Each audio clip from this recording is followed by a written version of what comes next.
There exists an institution so powerful, so pervasive in shaping the destinies of nations, that most people have never heard of it. It is housed in a marble and glass building in Washington, D.C., just blocks from the White House. It employs thousands of economists, engineers, and policy specialists. It disburses over $60 billion annually to developing countries. It has the ear of presidents and prime ministers. It shapes policy in countries across Africa, Asia, Latin America, and the Pacific. Its name is the World Bank, and its stated mission is to reduce poverty and promote development in the world's poorest countries. Yet the evidence suggests that the World Bank has done the opposite. In country after country where the World Bank has implemented its policies, poverty has increased, inequality has widened, and ordinary people have suffered. This is not a matter of disagreement among development experts. This is not a debate where reasonable people can differ. The evidence is overwhelming and documented by economists, researchers, and development organizations across the political spectrum. The World Bank's policies have consistently failed to reduce poverty. In many cases, they have actively increased it. Yet the World Bank continues to implement these same policies year after year, country after country, despite decades of evidence of failure. The question that haunts any examination of the World Bank is, how is this possible? How can an institution dedicated to reducing poverty consistently implement policies that increase poverty? How can the World Bank continue to promote the same policies despite overwhelming evidence of their failure? The answer requires understanding the World Bank's true nature and true function. The World Bank is not primarily an anti-poverty organization. It is a tool through which wealthy countries and wealthy elites maintain control over developing countries and extract wealth from them. The World Bank's policies are not designed to reduce poverty. They are designed to integrate developing countries into a global capitalist system in ways that benefit wealthy countries and wealthy individuals at the expense of ordinary people in developing countries. To understand this, we must begin with the World Bank's history. The World Bank was created in 1944 at the Bretton Woods Conference, which also created the International Monetary Fund, IMF. The conference was held near the end of World War II, when it was clear that the Allies would win. The conference brought together the economic and political elites of the Allied powers to design a new international economic system for the post-war world. The system they designed was explicitly designed to benefit wealthy countries, particularly the United States, which had emerged from the war as the world's dominant economic and military power. The Bretton Woods system created a structure where the United States had enormous power. The US dollar was made the world's reserve currency. The IMF was controlled by wealthy countries. The World Bank was controlled by wealthy countries. Voting power in both institutions was proportional to financial contributions, which meant that wealthy countries had more voting power than poor countries. The system was ostensibly designed to promote development and financial stability, but in practice, it was designed to integrate the world economy under American leadership and to ensure that capital would flow from poor countries to wealthy countries. In the early post-war period, the World Bank's role was relatively limited. Many newly independent countries in Asia and Africa pursued development strategies based on state-led development and import substitution. They tried to develop their own industries rather than relying on imports from wealthy countries. These countries were often skeptical of the World Bank and the IMF. Many countries in Latin America also pursued state-led development strategies. The World Bank's influence was constrained by these alternative development models. But by the 1970s, the global context had changed. Many developing countries had accumulated substantial debt. The oil crisis of 1973 had caused economic disruption. Interest rates had risen. Developing countries found themselves unable to repay their debts. At this moment, the World Bank and IMF stepped in with a fateful offer. They would provide loans to help countries manage their debt crisis, but only if countries agreed to implement structural adjustment programs, a set of policy requirements designed to reform developing countries' economies. The structural adjustment programs required countries to reduce government spending, austerity, privatize state-owned enterprises, eliminate subsidies on food, fuel, and other essentials, devalue their currencies, open their economies to foreign competition, reduce tariffs on imports, prioritize debt repayment over social spending. These policies were justified in terms of economic efficiency and market liberalization. They were presented as necessary reforms that would improve economic performance and promote development. But in practice, these policies had devastating consequences for ordinary people in developing countries. To understand the impact of World Bank structural adjustment programs, let us examine specific countries where these programs were implemented. We begin with Zambia, a southern African country rich in copper and other mineral resources. In the 1970s, Zambia was a middle-income country. The government provided free education and health care. The government heavily subsidized food and fuel prices. The government owned major industries.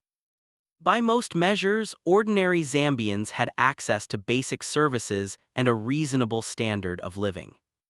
In the 1980s, Zambia fell into debt crisis. The government could not repay its debts. The World Bank and IMF offered loans, but only on condition that Zambia implement structural adjustment programs. Zambia agreed. What followed was a social and economic catastrophe. The government cut spending on education. Fees were introduced for schools. Many families could no longer afford to send their children to school. School enrollment rates declined. The quality of education deteriorated. Teachers were not paid adequately and many left the profession. A generation of Zambians lost access to education. The government cut spending on healthcare. Fees were introduced for healthcare services. People could no longer afford to visit clinics or hospitals. Maternal mortality increased. Child mortality increased. Diseases that could have been prevented or treated went untreated. People died from treatable conditions because they could not afford health care. The government eliminated subsidies on food and fuel. Food prices soared, fuel prices soared, poor families could no longer afford to buy enough food. Malnutrition rates increased. Families had to make impossible choices: buy food or pay rent, buy food or buy medicine. Many families fell into destitution. The government devalued the currency. This made imports more expensive. Since Zambia imports many goods, inflation soared. The purchasing power of wages declined.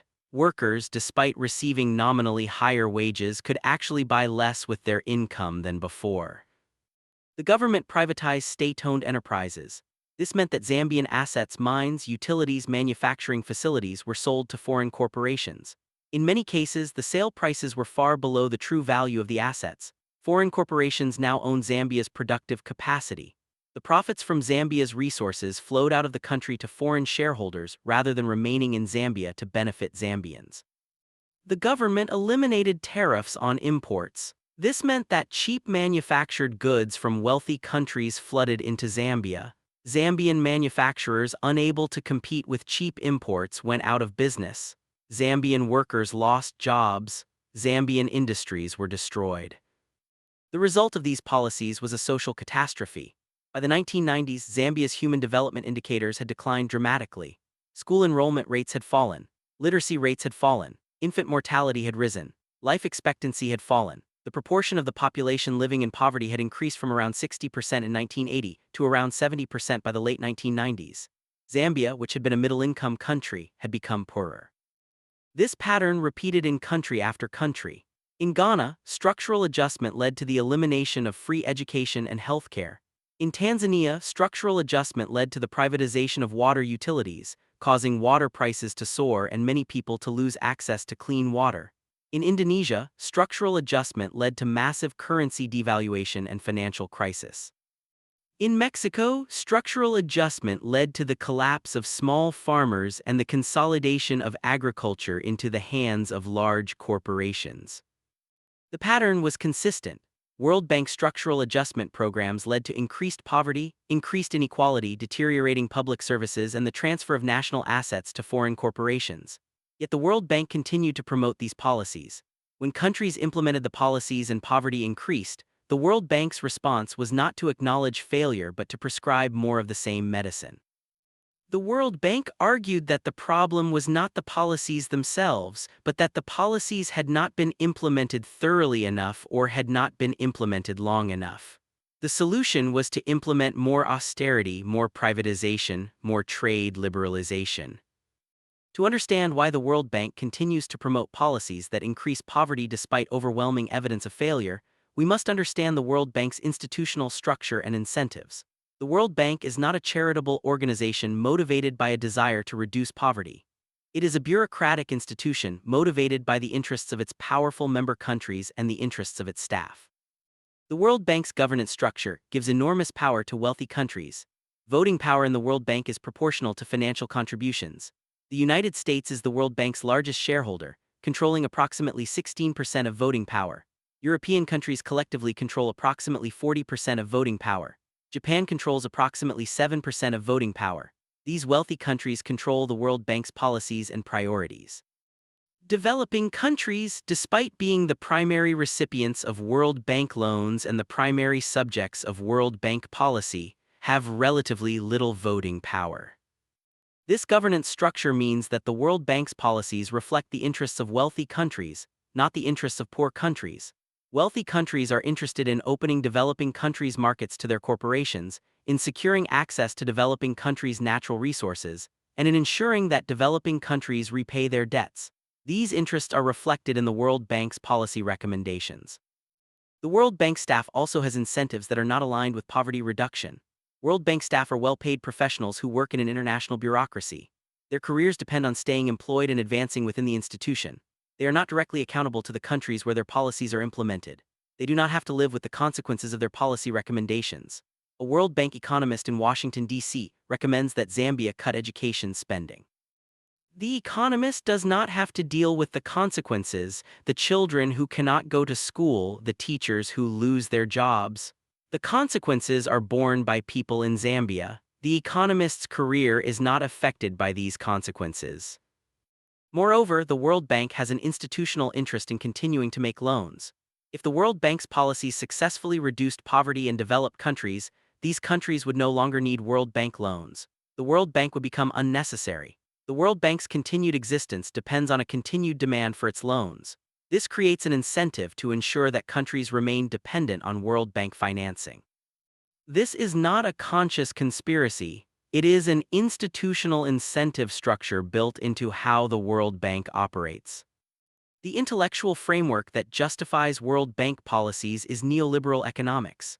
Neoliberalism is an economic ideology that emphasizes free markets, minimal government intervention, and the benefits of integration into the global capitalist system.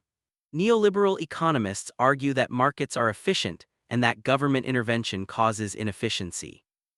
They argue that developing countries should open their economies to foreign competition, privatize state enterprises, and allow markets to allocate resources. They argue that this will lead to optimal economic outcomes. The problem with this framework is that it ignores power.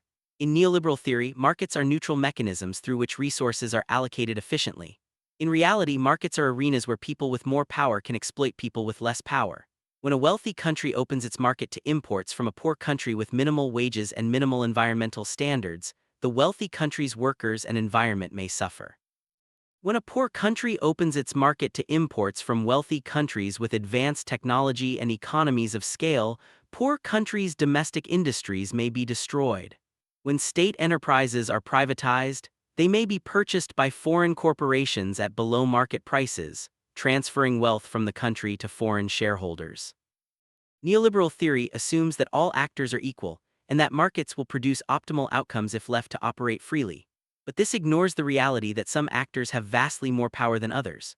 The World Bank's neoliberal policies often involve exchanging the power of developing countries' governments, which at least nominally answer to their citizens, for the power of global markets and foreign corporations, which answer to no one but their shareholders. One of the most damaging World Bank policies has been the promotion of structural adjustment programs that require countries to reduce government spending on education and healthcare. These policies have devastated public services in developing countries and have increased human suffering on a massive scale. In many developing countries, public education and healthcare were the primary mechanisms through which poor people accessed these essential services. Before structural adjustment, many developing countries provided free or subsidized education and healthcare. This was not always high quality, but it provided basic services to poor people who could not afford to pay for them. Structural adjustment programs required countries to eliminate subsidies and introduce user fees. People had to pay for healthcare and education. The World Bank argued that this was necessary to reduce government spending and improve the efficiency of these services. But the result was that poor people lost access to healthcare and education. When fees are introduced for healthcare, poor people delay seeking treatment. They go to hospitals only when conditions become serious. This leads to higher mortality rates from preventable conditions. In many sub-Saharan African countries, maternal mortality rates increased after the introduction of healthcare fees. Women died in childbirth from complications that could have been prevented with basic healthcare, but they could not afford to pay for that healthcare. When fees are introduced for education, poor families make the difficult decision to not send their children to school. School enrollment rates decline. Girls are particularly affected. In many developing countries, girls are more likely to be kept out of school when fees are introduced. A generation grows up without education, limiting their economic opportunities and perpetuating poverty. The World Bank's justification for these policies was that they would improve efficiency and quality. If people had to pay for services, the argument went, they would demand higher quality. Service providers would have incentives to improve quality to attract paying customers. This logic might apply in wealthy countries where people have enough income to pay for services. But in poor countries where people are living on a few dollars a day, the effect of introducing fees is simply to reduce access. The World Bank has also promoted policies that require countries to privatize state-owned enterprises. This has transferred valuable national assets to foreign corporations at prices far below their true value. In many cases, these enterprises were profitable and generating revenue for the government. After privatization, the profits flowed to foreign shareholders instead of to the government, which reduced the resources available for social spending. In Ghana, the World Bank promoted the privatization of water utilities. Before privatization, water was relatively affordable for most Ghanaians. After privatization by a foreign corporation, water prices soared. Many poor Ghanaians could no longer afford clean water. The corporation's profits enriched foreign shareholders while Ghanaians' access to a basic necessity deteriorated. In Argentina, the World Bank promoted the privatization of many state enterprises. Water, electricity, and telecommunications were privatized. Foreign corporations purchased these utilities at bargain prices. After privatization, prices soared. A financial crisis followed and many Argentines fell into poverty. The privatization had concentrated wealth in the hands of foreign corporations while ordinary Argentines suffered. Another crucial World Bank policy has been the promotion of trade liberalization, the elimination of tariffs, and the opening of developing countries' markets to imports. The World Bank has argued that trade liberalization promotes economic growth and development. In reality, trade liberalization has often led to the destruction of developing countries' domestic industries. When a developing country eliminates tariffs, cheap manufactured goods from wealthy countries flood into the market. Developing countries' domestic manufacturers, unable to compete with cheap imports, go out of business. Workers lose jobs. The country's industrial base is destroyed. The result is not development but increased dependence on imports and the deterioration of the domestic economy. This pattern has been particularly damaging in agriculture. The World Bank has promoted the elimination of agricultural subsidies and tariffs. Wealthy countries, particularly the United States and European countries, heavily subsidize their own agricultural production. Their farmers receive billions of dollars in subsidies, allowing them to produce at artificially low prices. When tariffs are eliminated, these cheap subsidized imports flood into developing countries. Developing countries' farmers, unable to compete with subsidized imports, lose their livelihoods. Farmers are forced off their land. Rural populations migrate to cities looking for work. Unemployment increases. Poverty increases. Mexico provides a clear example of the damage caused by trade liberalization. Before the North American Free Trade Agreement (NAFTA), Mexican farmers grew corn for domestic consumption. When NAFTA eliminated tariffs, cheap American corn, heavily subsidized by the U.S. government, flooded into Mexico. Mexican farmers could not compete. Millions of Mexican farmers lost their livelihoods. Rural poverty increased. Unemployed farmers migrated to cities and to the United States looking for work. The Mexican countryside was devastated. The World Bank had promoted the policies that led to this devastation. The World Bank's structural adjustment programs have also promoted the extraction of natural resources by foreign corporations. Developing countries are often rich in natural resources: oil, minerals, timber, agricultural land. The World Bank has encouraged countries to export these resources to raise foreign exchange to service their debts. Foreign corporations have been given access to these resources at low prices. The corporations extract the resources, pay minimal taxes, and export them. The profits flow to foreign shareholders. The countries are left with depleted resources and environmental devastation.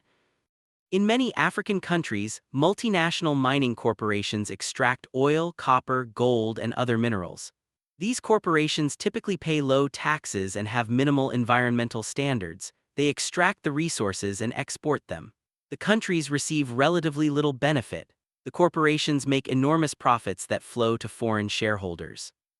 Meanwhile, the countries are left with environmental devastation, polluted land, water, and air, that makes future development more difficult. The World Bank has also promoted the conversion of agricultural land to export-oriented production. Rather than growing food for domestic consumption, developing countries have been encouraged to specialize in export crops like coffee, cocoa, sugar, and bananas. These crops are exported to wealthy countries where they generate foreign exchange, but this has often led to food insecurity. Countries that were self-sufficient in food became dependent on imports. When international prices for export crops fell, countries' export revenues declined, making it difficult to pay for food imports. Hunger increased despite abundance of agricultural land. The World Bank's policies have been particularly damaging in Africa. Many African countries were colonized by European powers. Colonialism extracted resources and wealth from Africa. At independence, African countries inherited economies that had been structured to extract resources for the benefit of colonizers, not to develop for the benefit of Africans. After independence, many African countries pursued state-led development strategies. They invested in education, healthcare, and infrastructure. They tried to develop domestic industries. Some countries made progress. Life expectancy increased. Literacy rates increased. Economic growth was achieved in many countries in the 1960s and 1970s. But starting in the late 1970s and 1980s, as African countries fell into debt crises, the World Bank and IMF imposed structural adjustment programs. These programs undid much of the progress that had been made. Public spending on education and healthcare was cut. State enterprises were privatized. Tariffs were eliminated. Natural resources were opened to foreign corporations. The result has been increased poverty, increased inequality, and increased dependence on the World Bank and IMF. Many African countries today are less developed than they were in the 1980s. Poverty rates have increased, school enrollment rates have declined, healthcare has deteriorated, life expectancy has stagnated or declined. Meanwhile, African resources continue to be extracted by foreign corporations, and the profits flow out of the continent. Zambia, which we discussed earlier, is an example of this pattern. So is Nigeria, which is rich in oil. Oil companies extract billions of dollars worth of oil from Nigeria annually. Nigeria receives relatively little benefit. The government receives modest tax revenues, but much of this is stolen through corruption. Oil spills devastate the environment. The oil wealth does not translate into development for ordinary Nigerians. Oil revenues have actually increased corruption and conflict. Nigeria remains impoverished despite its vast oil wealth. Tanzania provides another example. Tanzania has substantial mineral resources. Mining corporations extract vast amounts of gold and other minerals. Tanzania receives minimal tax revenue. The corporations make enormous profits. Meanwhile, Tanzania remains impoverished. Most Tanzanians do not have access to electricity, clean water, or adequate health care. The World Bank's control over developing countries' policies is exercised through debt conditionality. When the World Bank provides loans, it attaches conditions. Countries must agree to implement specific policies in exchange for receiving the loans. These conditions typically include the policies we have discussed: austerity, privatization, trade liberalization, and resource extraction. Countries face a difficult choice. They need the loans to service their existing debts and to finance government operations. But accepting the loans means accepting conditions that will increase poverty and suffering. Yet without the loans, many countries face default, which would trigger even more severe economic crises. Countries feel compelled to accept the World Bank's conditions even though they know these conditions will cause harm. This is a form of coercion. The World Bank is not explicitly forcing countries to implement these policies, but by controlling access to credit, the World Bank is effectively forcing countries to implement policies they would not otherwise choose to implement. If the World Bank simply provided loans without conditions, countries would pursue different policies. But the World Bank uses its control over credit as leverage to force countries to implement the World Bank's preferred policies. This arrangement is particularly coercive for poor countries. A wealthy country that needs to borrow money can borrow from multiple sources: other governments, private banks, capital markets. A wealthy country can refuse a lender's conditions and borrow from someone else. But a poor country desperate for credit has few alternatives. The World Bank and IMF effectively monopolize credit for many poor countries. These institutions can dictate terms because countries have no alternative. The World Bank's policies have been defended by mainstream economists who argue that the policies promote economic growth. Economists point to instances where countries have implemented World Bank policies and experienced economic growth, arguing that the growth proves the policies work. But this argument ignores crucial facts. First, correlation is not causation. Some countries that implemented World Bank policies experienced growth, but this does not prove that the policies caused the growth. Growth could have resulted from other factors: favorable international commodity prices, investment by foreign corporations, remittances from workers abroad. In many cases, growth has been inconsistent and concentrated in narrow sectors. Overall, development indicators like poverty rates, school enrollment, and healthcare access have deteriorated even as GDP growth continued. Second, the type of growth matters. GDP growth can be driven by the extraction of natural resources, but this does not constitute development. A country can have positive GDP growth while experiencing increasing poverty. This happens when the benefits of growth are concentrated among a small elite, while ordinary people's living standards stagnate or decline. This pattern is common in developing countries pursuing World Bank recommended policies. Resource extraction boosts GDP, but does not translate into improved living standards for ordinary people. Third, growth is temporary. Many developing countries that initially experienced growth after implementing World Bank policies subsequently experienced stagnation or decline. The growth was not sustainable. The policies led to the depletion of natural resources, the destruction of domestic industries, and increased dependence on imports. Eventually, these factors led to economic stagnation. Fourth, the World Bank's preferred measure of success is GDP growth. But GDP growth is not the same as development. Development involves improvements in human well-being, increases in life expectancy, increases in literacy, increases in healthcare access, increases in income for ordinary people. Many countries with rapid GDP growth have experienced stagnation or decline in these human development indicators. The World Bank has pursued policies that maximize GDP growth even when these policies harm human development. A crucial aspect of the World Bank's control over developing countries is the role of debt. Many developing countries are heavily indebted. They must use a large portion of their government revenues to service their debts, to pay interest and principal to foreign creditors. This money cannot be used for education, healthcare, infrastructure, or other investments that would promote development. How did these countries become so heavily indebted? Some of the debt was incurred by previous governments, sometimes corrupt governments. Some of the debt was incurred for projects that were never completed or that did not generate economic benefits. Some of the debt was incurred at times when interest rates were low, but interest rates subsequently increased, making the debt more burdensome. In some cases, countries borrowed too much relative to their ability to repay. But regardless of how the debt was incurred, the result is the same. Developing countries must use limited resources to service debts to wealthy creditors. The World Bank and IMF have reinforced this debt trap by making debt service a priority. The World Bank and IMF have insisted that countries prioritize debt repayment over social spending. Countries must service their debts or face financial collapse and exclusion from international capital markets. This creates a perverse incentive structure. Countries must choose between investing in education and healthcare for their citizens and paying debts to foreign creditors. The World Bank and IMF have insisted that countries choose the latter. The result is that scarce resources flow from poor countries to wealthy creditors rather than being invested in development. Some countries have tried to challenge this system. In recent years, some countries have refused to repay debts, arguing that the debts are odious, incurred for purposes that do not benefit ordinary people. Some countries have pursued debt relief, negotiating with creditors to reduce the amount of debt they owe. But the World Bank and IMF have generally resisted debt relief, insisting that countries honor their debt obligations. The justification for this position is that if countries are allowed to default on debts, creditors will be less willing to lend to developing countries in the future, and developing countries will lose access to credit. But this argument ignores the reality that access to World Bank and IMF credit comes with conditions that increase poverty. It is not clear that developing countries would be better off with less access to credit that comes with poverty-increasing conditions. The World Bank has also played a role in environmental destruction in developing countries. The World Bank has financed large infrastructure projects in developing countries: dams, roads, power plants.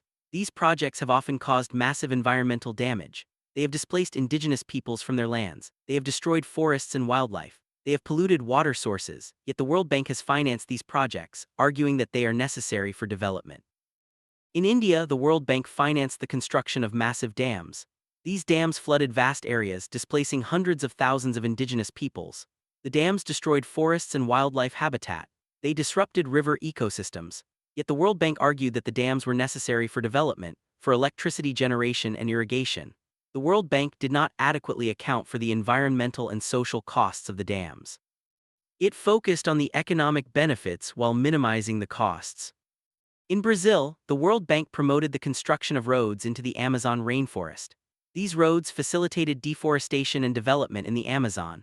Large areas of rainforest were cleared for cattle ranching and agriculture. Indigenous peoples who had lived in the Amazon for thousands of years were displaced. The rainforest, which stores vast amounts of carbon and is crucial for global climate stability, was destroyed. The World Bank promoted these projects as necessary for economic development, but they have caused immense environmental damage. The World Bank has also promoted the extraction of fossil fuels by financing coal, oil, and gas projects. In the era of climate change, when it is crucial to reduce fossil fuel extraction, the World Bank has been financing new fossil fuel projects in developing countries. The World Bank has argued that developing countries need energy and that fossil fuels are the cheapest source of energy. But the World Bank's financing of fossil fuels has locked developing countries into dependence on fossil fuels and has contributed to climate change that will likely harm developing countries more than wealthy countries. The World Bank's policies must be understood in the context of global power relations. The World Bank is not a neutral international institution working for the benefit of all. It is an institution that reflects and reinforces the power of wealthy countries and wealthy elites.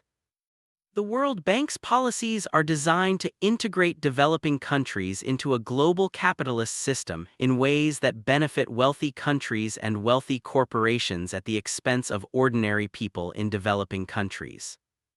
This is not a conscious conspiracy. World Bank officials are not sitting in meetings plotting how to impoverish developing countries.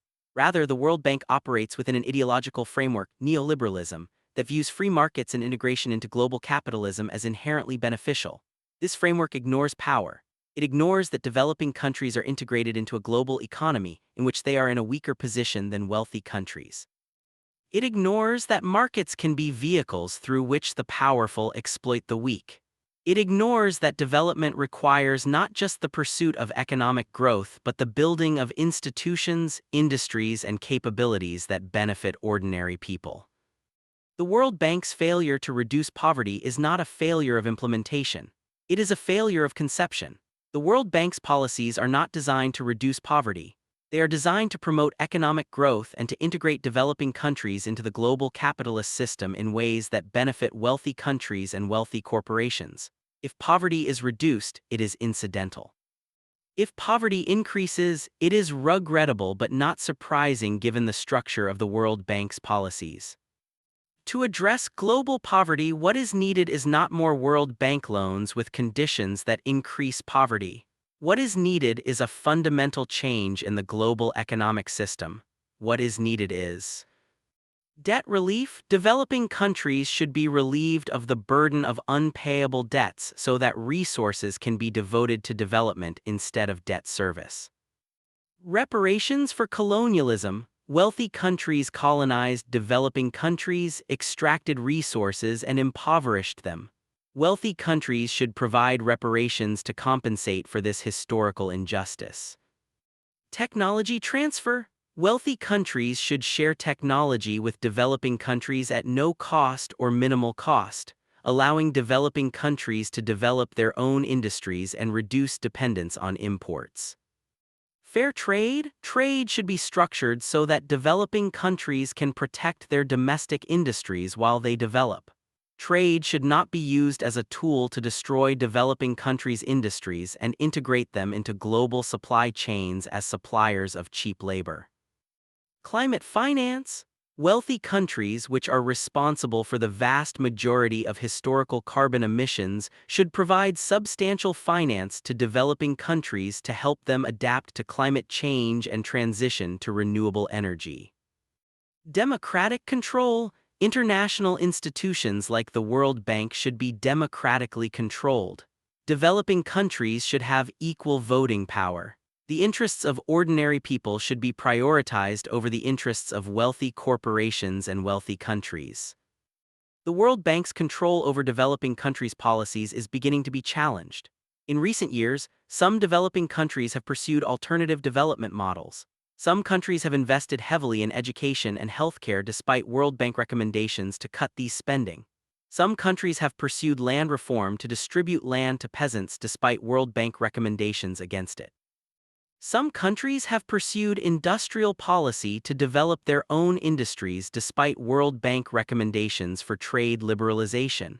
These countries have often experienced better development outcomes than countries that have faithfully followed World Bank recommendations.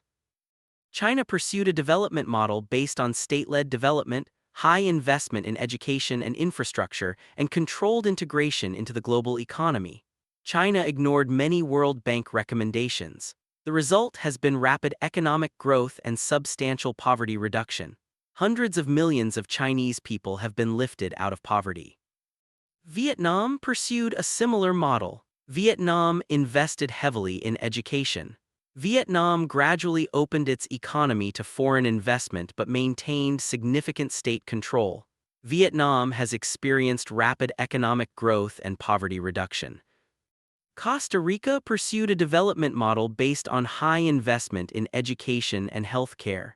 Costa Rica has achieved high literacy rates, good healthcare, and life expectancy comparable to wealthy countries, despite having a much lower income level. These countries' success suggests that the World Bank's model is not the only path to development.